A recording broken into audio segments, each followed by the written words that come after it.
Good evening. Welcome to the live stream. Thank you for watching. Thank you for listening. Um, I opened up with a short rendition of a Neapolitan song entitled Non ti scordar di me. It's from my project, opera meets jazz. But I'm not here today to talk a lot about opera meets jazz. I'm here to talk with a fantastic guest, a great friend, and he's on Skype. And let me bring him in the mission here. Um, Also, before I forget, a couple of things. Um, as you know, I'm doing everything by myself here technically. So if there is anything technically you notice, please let me know in the chats. Let me switch those on. I'm seeing already um, people coming in. Hey Nathan, how? Hey, all the way from Kansas City. No, are you in California? Wonderful opera singer. Let's do a recording. Yeah, bring it on. I would love to. Yeah. Hi Linda. Hi Bert. Hi Dario. Many people line. Gregory, all the way from South Africa. So again, people from all over the world. Hey, Cliff, also from Cape Town. I was supposed to play at this beautiful venue a couple weeks ago, but of course it has been cancelled. but it will, again, like I said before, I don't think in cancellations. I think in postponing. So we'll stay positive. All right. So let me just quickly check. Yeah. So I'm going to introduce me to my great friend and incredible pianist and fascinating human being, Jeroen van Veen. Um, okay, I'm not 100% sure technically if you can see him. Let me know. Um, no, I think it's fine. All right. So Jeroen, welcome Welcome. to the show. Can you hear me? All okay? Welcome, Mike. Yes, very well, very well. Yeah, you can hear everything. You hear me. You hear the. All right. Cool. So yeah, no, it looks like everything is working here. Um, Jeroen van Veen he's going to talk a lot himself because he has a lot to tell.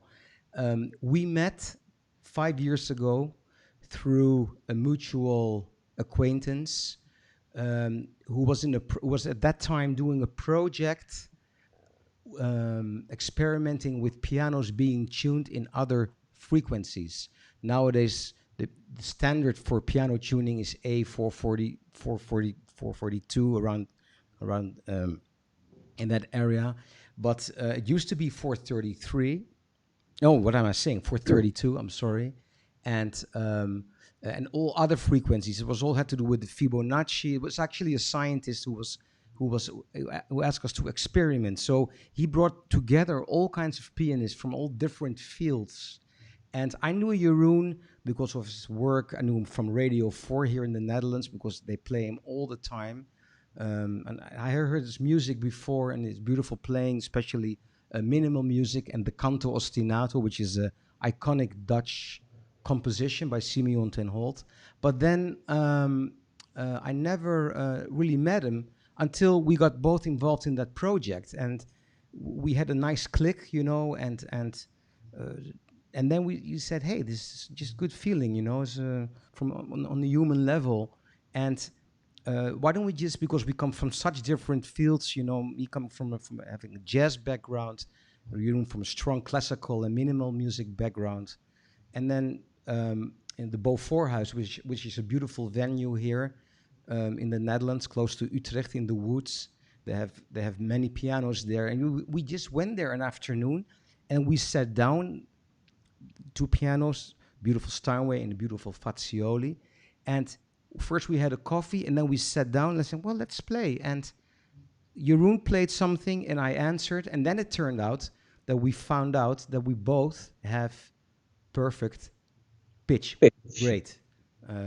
Because then what perfect pitch means, someone can play something or sing something, any note you hear, you can simply hear the name, what note it is. It's actually something I'll elaborate on a little bit more in another live stream, because um, what I find fascinating personally about perfect pitch is that I only found out that I had it when I found out other people don't have it. But then I realized it's not everybody has it. So it's a fascinating thing. It comes in very handy, especially when you travel and you want to transcribe music and all of that. You don't need the piano. You can simply hear the notes, even polyphonic. But I'll more on this later. So Jeroen and I sat down. We started playing, and it was just there. We had this duo, and with this particular duo, we playing this improvised music we've been playing for many years now. We have never ever rehearsed.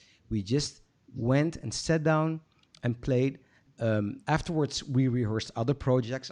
I'll say a little bit more about that, or maybe Jeroen can tell a little bit Mhm. more about this. Jeroen, you're there, right? Yes, You're sure. there, Yeah. yeah. So yeah, welcome. Thank Um, this you. is know what right it what I'm was? saying, right? About Yes, where yes, we it was very started. right. It Yeah. was so special because we kept on playing for almost an hour, and sometimes we looked up at each other and we gave a little smile, and something like, it's great, I love what you're doing, and we both worked. We filled in each other. Yes, We exactly. gave each other space, and the space made such a great impression. And we both love the sound of the piano so much, and you can hear that when we play together, I think. Yeah, yeah, that's exactly. Yeah, let me quickly switch camera because I'm getting comments that I'm no. Wait. Okay. Yeah. All right. I'm hearing comment. I'm getting comments that I'm very slow and behind with the, yeah. Yes, Well, you are. let me fix that while I'm going to show a maybe I show a short video of where we're playing, and then I'm going to interview you more in depth because it's nice to say something about our duo and all of that. But what's really fascinating is let Jeroen tell his story because there's really a lot to tell, and you know he this man is a world. I always call it the world of Jeroen. So, but let me quickly share a video with you of our duo. So I'm going to change the setting here and share the screen. And now I hope everything is working.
Okay.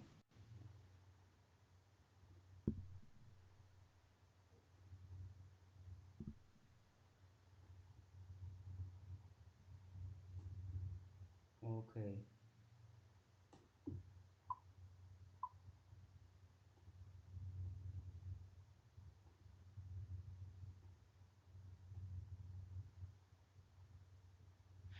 No, the sound is off.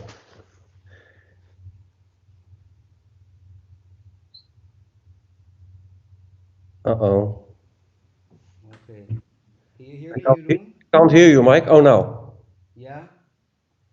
Is this better? Yes, yes. All right. I'm sorry about these technical things. Okay. Um, Sound of silence. John Cage. Yeah. Yeah, I think I have too many screens open. This is what Mick is saying.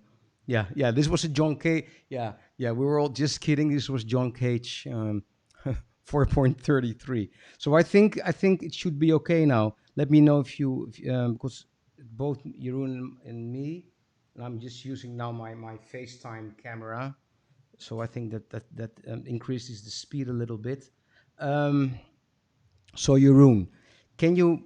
So first of all, can you tell a little bit about your history, um, how you started, and then also what's really interesting, I think, is how you went into minimal music, into the Canto Ostinato, which has somehow become your trademark, things like that. Can you please tell us about this? Yeah, well, thank you, Mike. I started as a classical pianist, starting at young age, playing the piano and playing all the classical standard stuff. And I always felt attracted to the music where you can add something or change the order or have a little bit of freedom. Actually, I was looking maybe a little bit to the freedom of the jazz, and but found that way later after my graduation at conservatory. I uh, I really felt in love with the minimal music, the minimal repetitive music, um, and, and basically that comes back from the time when I listened as a child to a lot of contemporary music where there are some aspects of minimalism, for instance in the Rite of Spring by Stravinsky. And for me, those passages couldn't last long enough.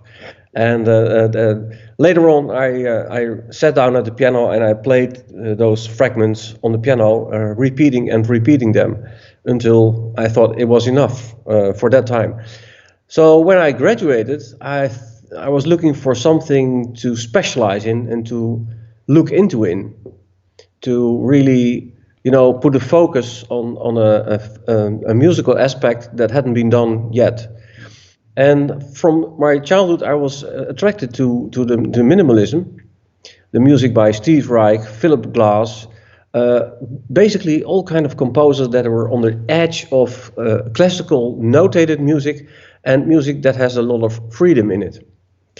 And I started to specialize. I made a whole bunch of CDs, playing the music by the composers I earlier mentioned earlier, so Philip Glass and Steve Reich, but also many other composers. I started a minimal piano collection, a real big collection with many minimal or minimal related composers. And when I was a child, I heard on the radio some music, and the only thing I knew that it was more than one piano, and it was wonderful. It was the sound, and basically it was the sound that Mike just described when we played in the Beaufort House. The sound of the nice sounding of piano. It doesn't have to be very virtuoso, but the space and the time. Yeah. So, Yeah. uh, Yeah. Yeah. Yeah. Yeah. and that music, there was no name for it, and I tried to tape it, but my tapes weren't long enough because the music went on for hours. So I fell asleep. And the next morning I looked it up in the brochure from the TV and radio stations to find out what music it was, but I couldn't find it. It was some kind of special program, and it was years later when I heard a snippet of this kind of music on the radio, and they said Simeon ten Holt. I said, "What? Simeon ten Holt? That's the music. That's the secret. The beautiful music I heard when I was a child, but I couldn't get a hold on it." And now I knew the composer, so I looked into his music, and I found a great treasure of music, which had a lot of elements that I was looking for, namely the final shape of the composition that is, in a classical way, always predetermined. So there's a beginning and ending, and everything you do is basically written down. You have limited freedom on how to play it, how fast to play, everything. And in this kind of particular music, everything was free. Also, the decision how many people, how many layers you play, how you play it, with pedal, without pedal, if you play it forte or pianissimo.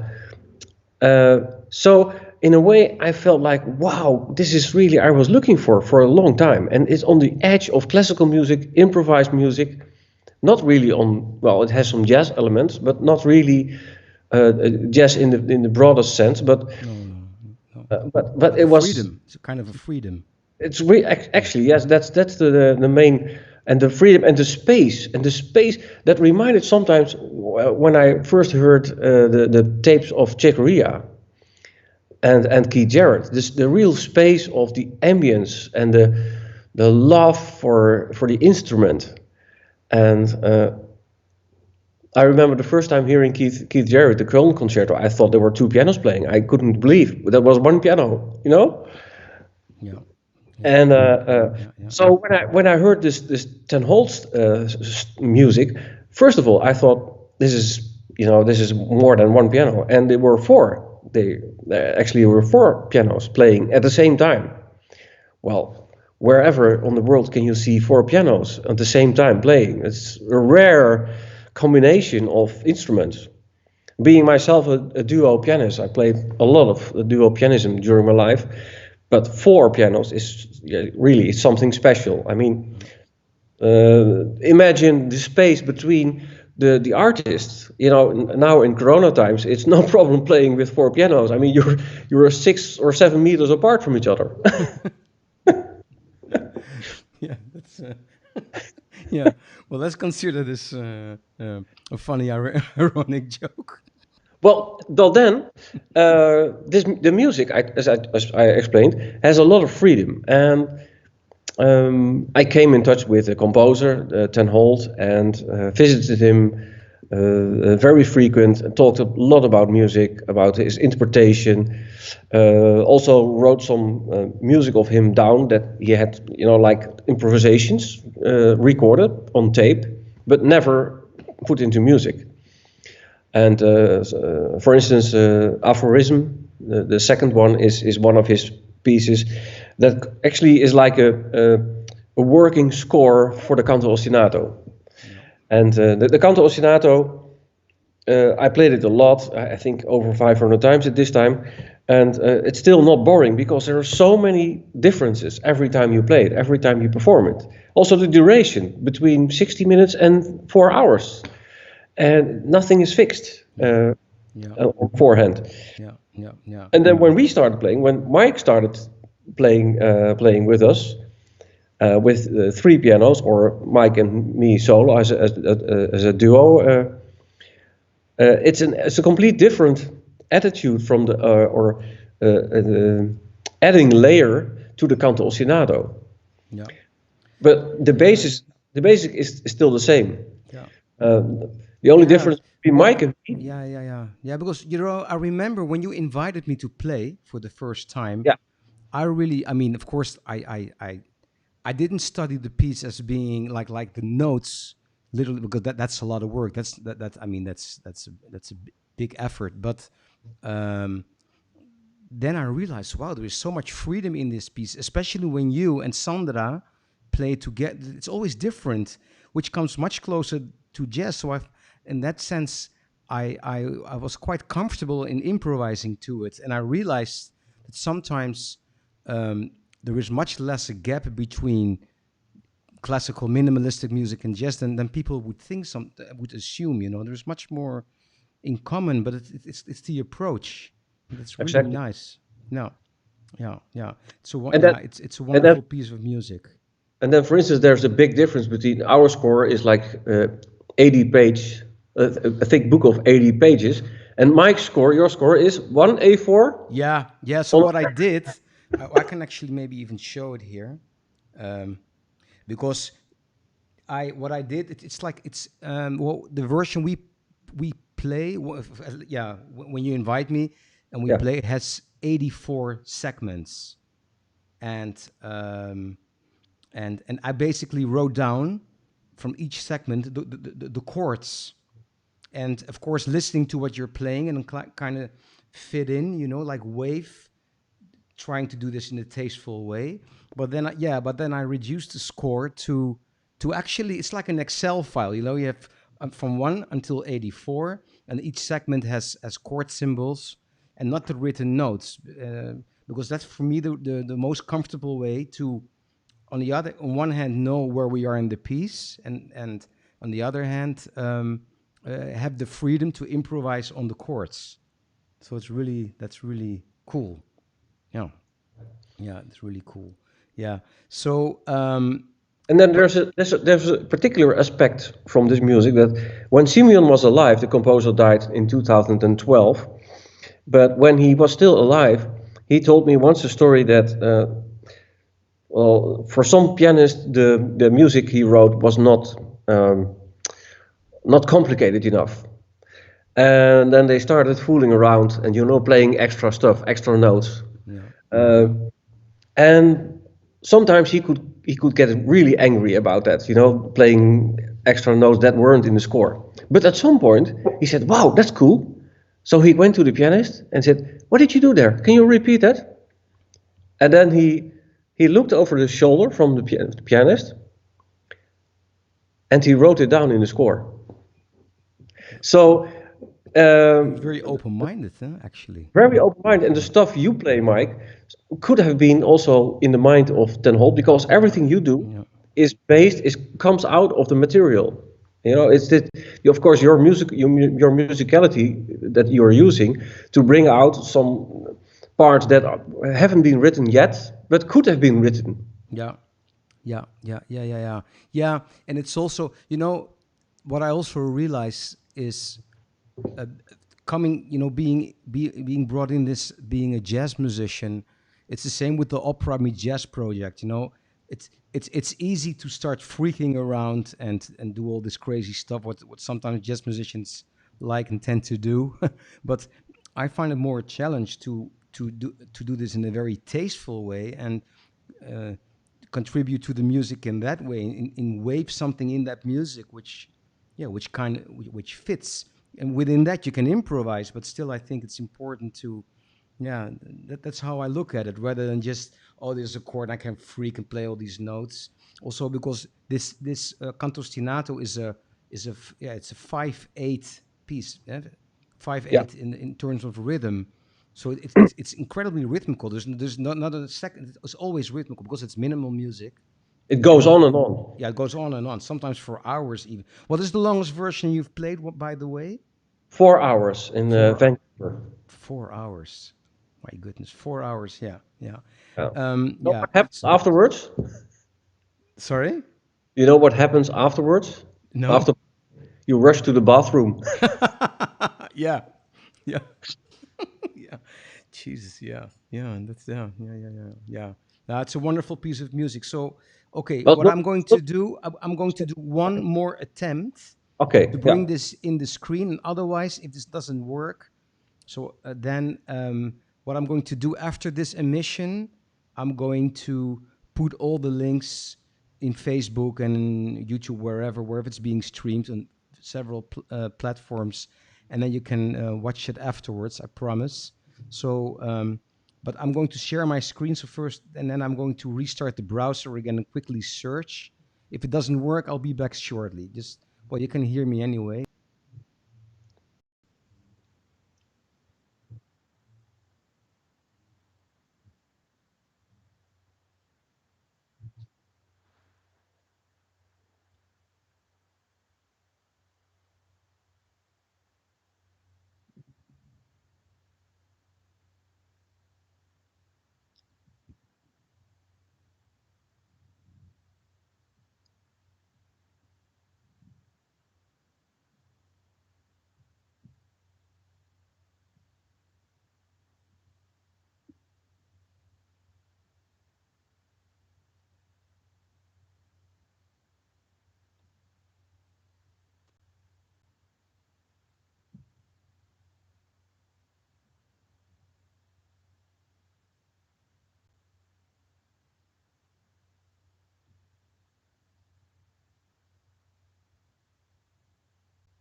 I tried it, but I don't know what's going on. For some reason, the browser is loading terribly slow. I think it has to do with the fact that I'm streaming, then we're on Skype, and then there is the browser, which is three, and I'm using a networking cable. But I think all this technical stuff. Sorry to bother you with this. Oh yeah, now YouTube is actually opening. Let me give it one more attempt. But I think okay. But I think I yeah. No, this is not going to work. So what I'm going to do, because I don't want to waste everybody's time and losing audience, I'm going to put the links under the emission. Um, because another really fascinating thing, so okay, the Canto Ostinato is one thing. I'll show those links, but there are a few other things which are really interesting with Jeroen. One achievement is that you have sold, and I'm not saying the wrong number here. I'm very aware of what I'm saying. You've sold around 3 million albums. Can you tell us about this? Yeah, well, I made quite a lot of albums. Right now, I just recorded 6 more, and I'm counting now up to 191 albums. Wow. So Yeah. that's really a lot of them, and some of them have been sold quite well. Naming the Jan Tiersen, the Ludovico Einaudi, and Arvo Pärt, Philip Glass. They have been sold in very high amounts, and adding up everything together, it's over 3 million. Yes. Yeah. Wow. Well, it's a really, especially for a classical a musician, that's a lot. And on Spotify, Amazing. there's one album that has 43 million plays already. So Wow. it's like Yeah. that's Yeah. really a lot. Uh, and I like recording, but I like the sound. I like working on music, on producing everything, Yeah. getting the best sound out of the piano and put it into the recording. And that's a challenge that comes back every time you start recording, because every piece has its new challenges and demands a new sound in a way. Yeah. Yeah, and the other thing is, I mean, you kind of say it, but just to emphasize this, you're producing everything yourself, Yes, which from the means basic. you're a great recording engineer because we've recorded also. I'll put those links there as well. And but you're an incredible sound engineer. Knows everything about setup, microphones, mixing, mastering, also The whole process electronics. from, yeah, the whole basically what I do is the whole process Yeah, from the first idea of what to record, yeah, yeah, how to record, where to record, yeah, with what equipment, and then record it, play yeah, it, and afterwards mix it, edit, yeah, put the full editing, and then the full mastering. yeah. And then from my computer, it goes directly to the factory computer. Yeah, So there's no direct physical connection. Yeah, waste or physical CD or whatever medium involved. It's yeah, purely digital. yeah. Amazing. Those Yeah, are I just mentioned them quite fast, but it's a lot of work, putting everything together. And yeah, yeah, what I also did, for instance, is some multi-track, so that you play one layer, first layer, and then the second layer underneath, and then maybe sometimes the third and fourth layer. yeah, yeah, yeah, That's a yeah, technique from the pop music, popular music. yeah, Uh, for instance, Tubular Bells from Mike Oldfield is basically the first piece that has a multi-track underneath, where Mike played all the instruments by himself. yeah, yeah. And this is an interesting fact in general, to share a little bit with the audience, because for those of you who are musicians and producing things yourself, and that's not only recording music, but the playing, the traveling, the performances, it's an incredible um, amount of time and sometimes, because of course it's nice, and I'm proud to have you as a great, because I mean we're great friends. That's the most Mhm. important thing, and we share all this beautiful music together and all of that, and I admire you so much for everything you've achieved and how hard you work. But this last thing, this hard work, I mean, you know selling 3 million albums doesn't go overnight. This is a continuous. This is like working day and night for many years, and that's something often overlooked. A lot of, and that's of course when you go to a concert and you see people performing, the audience doesn't always realize what's behind this, and You know what I always tell? Mhm. That's the tip of the iceberg. It's the tip. Exactly, it's the tip of the iceberg. Yeah, That's what you see, yeah, yeah, what you hear, what you yeah, get. yeah. And I But what think, you need is yeah, so bigger. yeah, and I think this goes of course for many professions. If you just go to the shop and buy something, the whole process of that product being there, it's also everything has in every way. But sometimes, yeah, yeah, but it's always an interesting thing to emphasize. So I'm not going to bother risk anything technically now. I just want to keep talking. Another really nice thing what you've done, and this is also a great example of how um, how many great ideas you have. So you have always been fascinated with Lego, Yes. and every year you have a Lego exhibition of your own created Lego, technical Lego with all these details. It's incredible. Maybe you can share a little bit. I think it's a beautiful story, and also the Lego piano, Yeah. which you made by yourself. It's a fantastic story. Yeah, well, to start with the first one, the exhibition, that's something like many children, I played with Lego when I was a child, and I never quit playing, and I never quit collecting and creating with it. It's a great experience to build something with your hands, and if you don't like it, you just break it apart and you start over again. Uh, it has quite some similarities, by the way, with composing. Um, Yeah. uh, but if you look at Mike as his studio, you can see a grand piano and you can see a digital piano.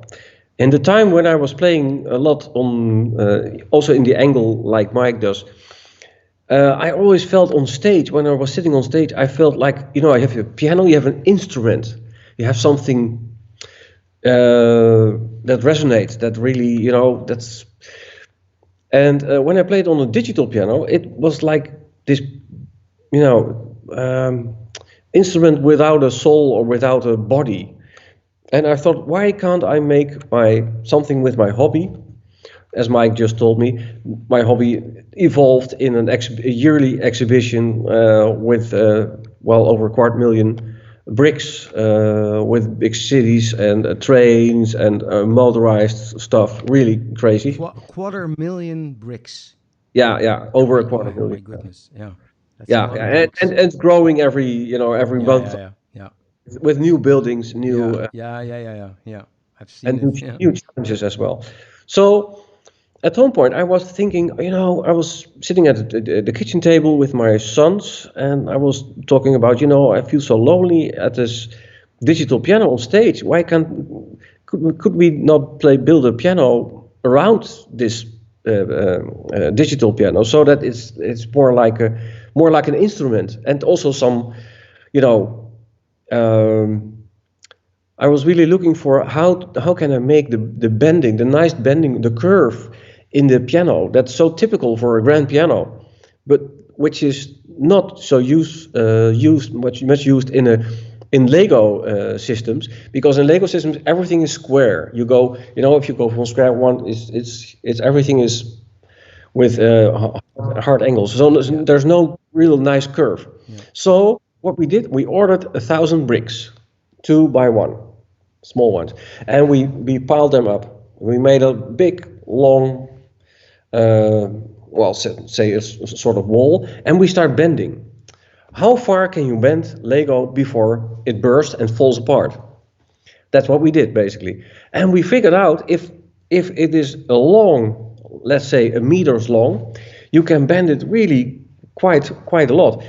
And then I made a diagonal of 1.5 meters, so around the big round. And I had the curve of a piano. I could make a piano. So that's when I called a friend at the newspaper and said, I'm going to build a Lego piano. I didn't know, I had no idea or a clue how to do it, but I said, I'm going to do it. Yeah. Yeah. So then I started collecting Lego bricks. And I thought, how can I get so many Lego bricks? Because my first calculation was, well, 20,000, 25,000 bricks. How do you get 25,000 bricks? And I wanted to have it black, of course, because I want to look alike from a grand piano. Not some kind of fancy with all kind of colors, no, a real black one. So I wrote Lego.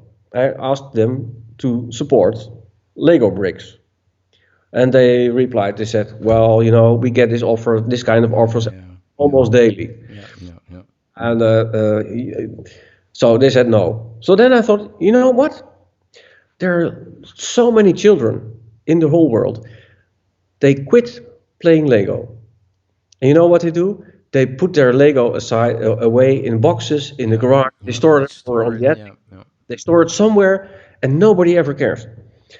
And then at the same time, I found out that there are certain websites where you can buy secondhand Lego. So secondhand, refurbished, renewed Lego. So then I started looking for how many bricks there were. Well, thousands. And you can really order, every brick has a special number from Lego. So I knew exactly, I had in mind, I have, like 16,000 from these bricks I need. And so I ordered quite a lot all over the world. And I had to wait for almost 2 years before I had all the bricks collected. And then I started building. And as I mentioned before, the nice thing about Lego is, when you don't like the shape, the final shape, you just break it down and you start over again. There's no harm. I don't clean it. And It makes it, one of the beauties of it, of course, was it. Yeah. So I had some difficulties to mention. To start with, the keys, the right keys and the black keys are not. They don't match with the Lego size. So either you have to cut or sand down the Lego until it fits on the keyboard. Otherwise, you can't play. And the other thing is, I try to make a Lego key, a real key, working. But when I played really fortissimo, loud, the whole thing broke apart. So there was no really, and I really would love to use the Lego piano in shows, in live shows. So I ended up a little bit of cheating, but putting a digital piano inside the Lego piano, so that at least I could play fortissimo. I could use the MIDI functions of it and the piano sound, but everything else is complete made of Lego. The legs, the pedals, the lid, even the lid that goes down in front of you. That's really, everything is made of Lego. Yeah. So for those of you, this is such a, because again, I don't want to bother you with slow internet connection or whatever. If you go on YouTube and you search for Lego piano Jeroen van Veen, then there is this, for those of you from the Netherlands, Podium Witteman, which is a very acknowledged Dutch classical music program. If you do Lego piano Van Veen and Witteman, then it shows it's really a 2-minute piece of actually a Nokia ringtone, and you really see the Lego piano. It's really fascinating. Yeah, it's fantastic. But, yeah, that the Lego piano is one of my, it's a hobby. Hobby meets, meets your job. But meanwhile, in my job, I'm always looking for new adventures. You mentioned it before, the lie down concerts. Yeah, People bringing their own mattresses, going to concerts. Yeah. And when I'm playing minimal related music, people often say, you know, I really would love to lie down, and so I made it possible for them to lie down, and branded it, and Yeah, marketed it, yeah, yeah, and and that, it's yeah, become yeah, a real, yeah, real great success. yeah. And one of the latest things that we both did is playing with a silent movie. Yes, Uh, that's yes, also that's yes, also it's like lying down with classical music. It's all about the experience, yeah, something different than just a classical concert in a way. yeah, yeah, And playing with a silent movie, where of course it has everything to do with both our jobs, because in the early days a pianist came in and hadn't seen the movie and had to improvise on what he saw. He didn't know where the movie was going to. He had no clue, no nothing. He just had to improvise from scratch. And I think it was last year we were asked to play a concert this January in Miami, yeah. where we played Larger by Yeah. Alfred Hitchcock. And Mike, we together we played on two pianos, two grands, and that one we had to prepare. That's the first time we broke our Our not rehearsing rule. exactly, yes. We just started to yeah, yeah, yeah, yeah. It's true. Then yeah, yeah, we actually really produced a soundtrack. Actually, Yeah, yes, we yeah, sat together. We had some nice time, you know, working out yeah, everything, the finding the nice sounds and layers yeah, on top of which we improvised or put some classical stuff yeah, yeah, yeah, yeah, or yeah, yeah, yeah, jazz standards. yeah, yeah, yeah, yeah. And what's really nice, this was organized. Why you've been working with these people for many years. The Dranov Foundation, which is a Two foundation piano, in Miami. specialized on two piano Yeah, playing. in piano duets, two pianos, wonderful people, and I was very, I was over the moon when we played this concert, and um, we're also going after, hopefully the quarantine, after things are getting better. Slowly, it's getting better, so it's still going to take a while, but we'll bring this to the Netherlands as well, this project, and in other places, hopefully in Europe, wherever in the world, and also. The Drano Foundation has invited us for another movie next year to score another silent movie. So yeah, that's a lovely thing to do. We will Yeah, continue our story yeah, about yeah, uh, how yeah, to. yeah. You know what I would love to do, Jeroen, because we've been talking for 50 minutes. Yeah, Um, this is another tip of the iceberg, actually, this world of Jeroen.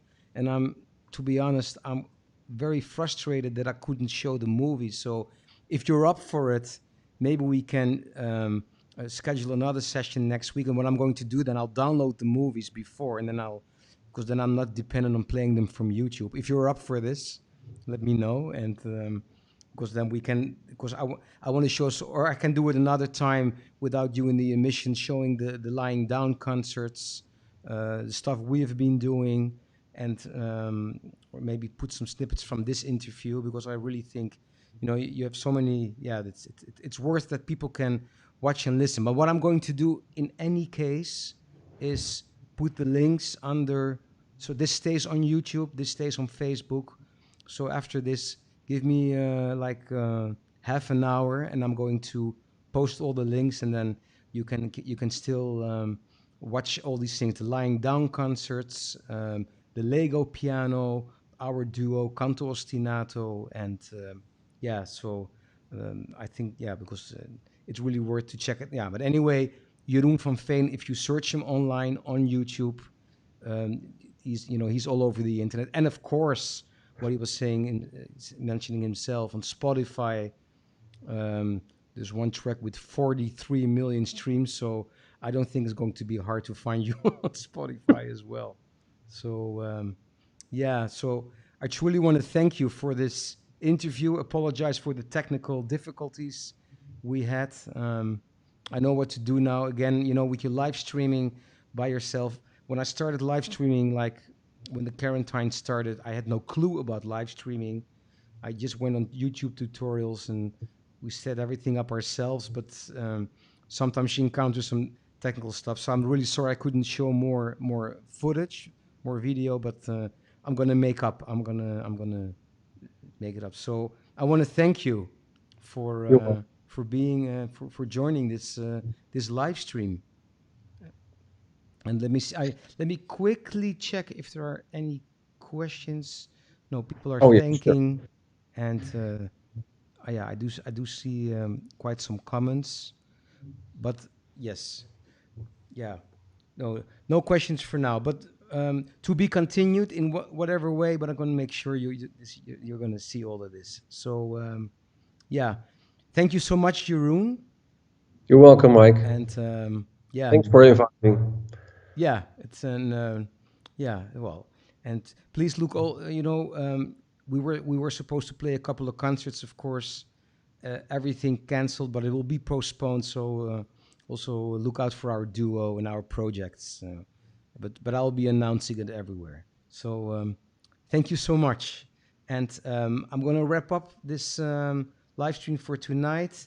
Um, Tomorrow I'm going to be here at 9 p.m. Amsterdam Central European Time, connecting with Brazil and Rotterdam with three pianists. I've been invited by two fantastic pianists, Fabio Torres from Sao Paulo and Elizabeth Vadel, who's also from Brazil but lives in Rotterdam.